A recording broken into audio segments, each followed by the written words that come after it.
Hello, this is Eve from 4 Seasons of Astrology, and this will be your forecast for the month of November 2022 for Aries rising people.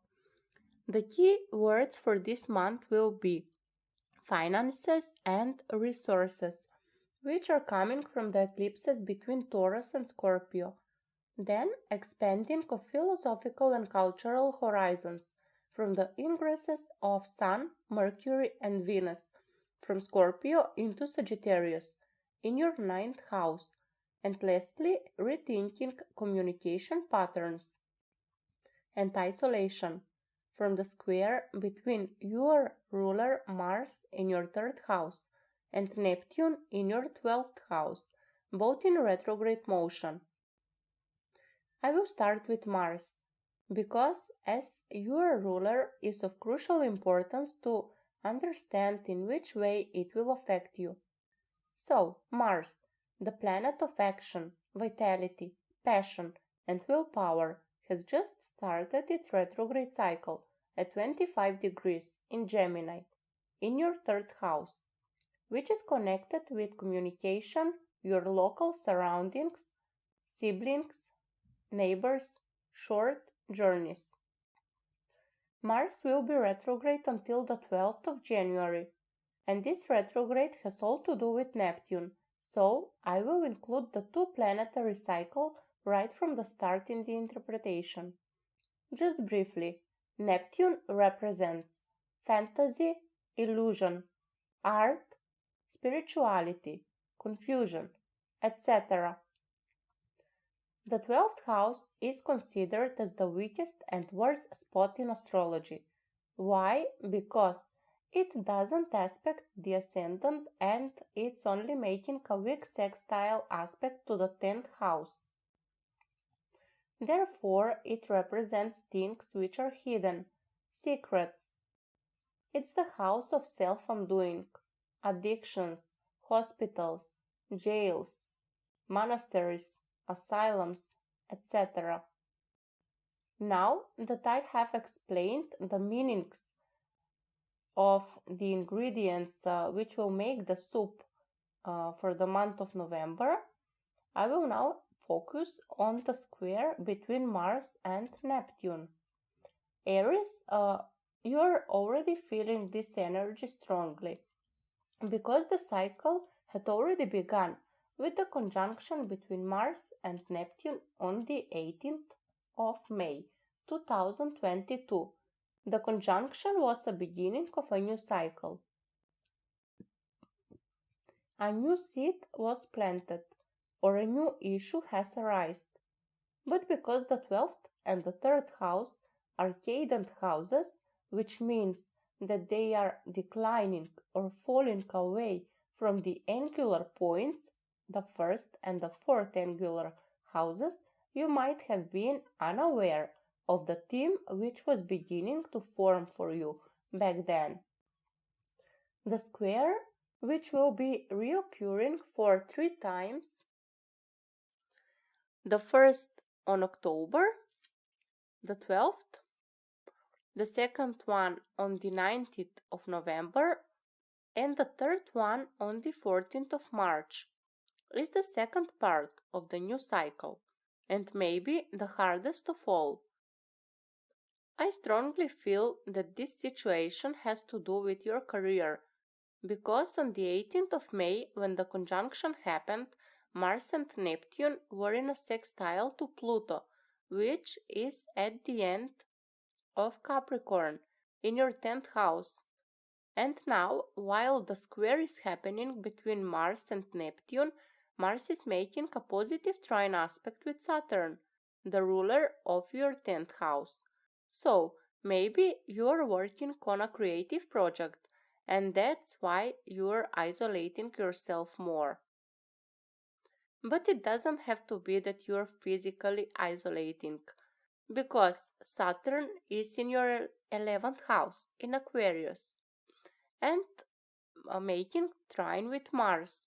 It might be that you are working in some group with mutual collective goal, but you are working very hard, that your levels of energy and vitality are often low.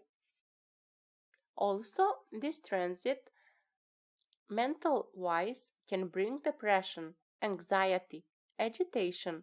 You will think slowly, speak, and move slowly.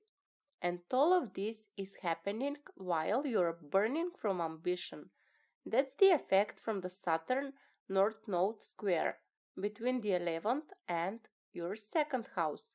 You want that financial success, independence, self sufficiency. The North Node in your second house is saying, now is the time.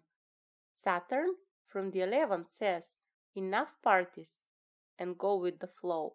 Now is the time for serious conversations and expanding your networks. Pluto in the 10th had been shedding your skin, making you a businessman. Everything is screaming, now is the time. But it all depends on how it is done. There must be a balance between work and rest. This is when the 12th house with Neptune comes into the picture.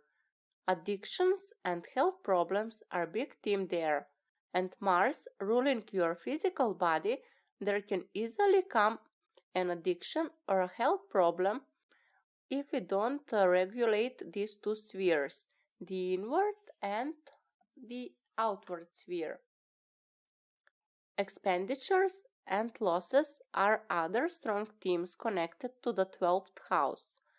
This could arise due to expensive surgery because Mars rules your physical body, due to vehicle problems with Mars in your third, and the third house represents siblings, so maybe they will be having those issues. For example, when Jupiter was transiting my third house, my sister got a baby. The only house that is really the you part of the horoscope is the first house. With this aspect, I see also potential misunderstandings with teachers or gurus, being that Jupiter is really close to this configuration. Another important thing happening in the month of November is the full moon in Taurus, which will be a total lunar one. It will be in your second house, opposing the Sun and Venus in your eighth house in Scorpio. And the moon in your second house will be with the planet Uranus. The full moon will be happening on the 8th of November. But I cannot talk about the full moon if I don't look first at what has started for you with the new moon, because that's when the cycle began. With the new moon, with the conjunction of the sun and the moon in your 8th house. So, that was on the 25th of October in your 8th house. So, something was beginning of the new moon, at the new moon. Some kind of energy started building up in your personal relationships or in your relationships to your possessions. But you might not be aware of this up until the 29th, when the moon from your 9th house will make an opposition to your ruler Mars. Then you will be able to see the bigger picture. But the more concrete material build-up, or let's say decision-making phase, will happen on the 1st of November, when the waxing moon will conjoin Saturn in your 11th house in Aquarius. And from there, squaring Uranus in your second house and the Sun in your 8th house.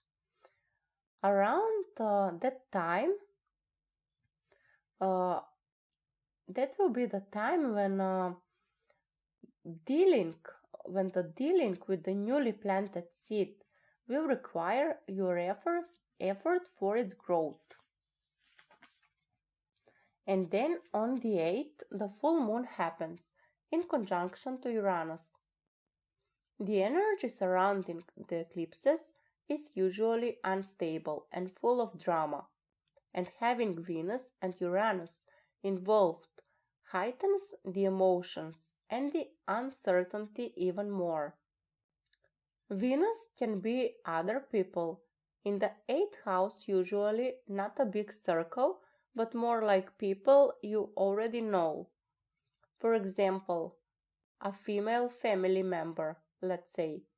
And all of this starting in the 8th house is usually no good news.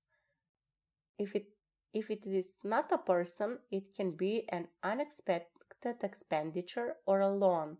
And somehow, through unexpected and probably even not desirable problem that happens around that new moon, will require from you a particular effort to find a solution for it. And very probably, the solution at the full moon on the 8th might not be the same as the 1 week earlier when the square was happening, when you have started trying to find a solution in the first place. And the last thing this month, which is happening and it's huge, is the ingress of 3 planets from the sign of Scorpio, from your 8th house in your 9th house in the sign of Sagittarius. First, on the 16th of November, Venus enters your 9th house. Then on the 17th, she is conjoined by Mercury, and finally, right before the new moon, the Sun joins them on the 22nd of November. So, this trio clearing the path for the new moon in Sagittarius on the 23rd. What a week! Let's start first with the themes of the 8th house. 9th house, I'm sorry. So, the 9th house is the most positive of the cadent houses because it is aspecting the ascendant with the most positive aspect, a trine. But it's still not a place where a lot of crucial activity is happening. The cadent houses speak of transition, and with all these happenings in your cadent houses, Aries, it is obvious that this will not be a month for important decisions and developments in the physical and structured realm. This will be a month where you should take a lot of rest and care of yourself because very soon, starting with December, the planets will be moving in your um, angular houses, in your first and 10th houses. Jupiter in your first, and the trio Sun, Venus, and Mercury in your 10th house. So December will be a very important month for personal and professional development outwardly. Use the Sagittarius energy this month to read a good book, to calm your mind with some nice walk in nature, or even visit institutions like temples, museums, everything that will help you release the old and prepare for the new. I wish you a happy November, Aries. This will be a strange month for you, but it's only up to you to make it a strange in a positive way. The potential for spiritual awareness is huge. Write me in the comments about what began for you on the 18th of May and how how it is developing so far.